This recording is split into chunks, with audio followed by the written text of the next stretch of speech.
បាទជំរាបសួរបងប្អូនជាទីស្រឡាញ់ទាំងអស់គ្នាស្វាគមន៍មកកាន់វីដេអូថ្មីរបស់ខ្ញុំបាទរដ្ឋាហើយក៏សូមអធិស្ឋានសម្រាប់ការអត់បានចេញវីដេអូបងប្អូនដោយសារគៀកចូលឆ្នាំខ្ញុំរវល់ខ្លាំងមែនតើហ្មងអញ្ចឹងទៅរកពេលថតវីដេអូអត់បានហើយមានបងប្អូនគាត់ឆាតមក Telegram ខ្ញុំច្រើនដែរគាត់សួរបើឃើញចេញវីដេអូតខ្ញុំចាំភាគតទៀតនេះហើយចឹងមានតែអធិស្ឋានខ្ញុំនៅតែធ្វើចឹងគ្រាន់ថាឲ្យតែគៀកចូលឆ្នាំខ្ញុំរវល់ការងារមែនតើបងប្អូនអើយការងារបុកមកតែពេលបនទៀនចឹងទេឆ្នាំណាដូចឆ្នាំណានេះជាពិសេសគឺចូលឆ្នាំខ្មែរយើងនឹងមកគឺខ្ញុំរវល់ខ្លាំងជាងគេទាំងអស់ចឹងក៏សូមអធិស្ឋានផងចំពេលរួចដៃខ្ញុំនឹងតម្លាក់មេរៀនតឲ្យបងប្អូនទៀតហើយក៏អរគុណសម្រាប់ការគាំទ្រ Channel របស់ខ្ញុំបាទរដ្ឋាហើយខ្ញុំនឹងខំព្យាយាមធ្វើវីដេអូល្អៗចែកជូនទៅដល់បងប្អូនក៏ដូចជាបងដែលស្រឡាញ់ការតែងនិពន្ធបទភ្លេងហើយយើងអត់មានលទ្ធភាពទៅរៀនអីចឹងយើងអាច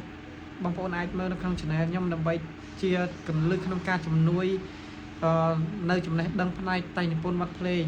បាទអរគុណច្រើនយើងជួបគ្នានៅវីដេអូក្រោយទៀតណាបងប្អូនអរគុណជម្រាបលា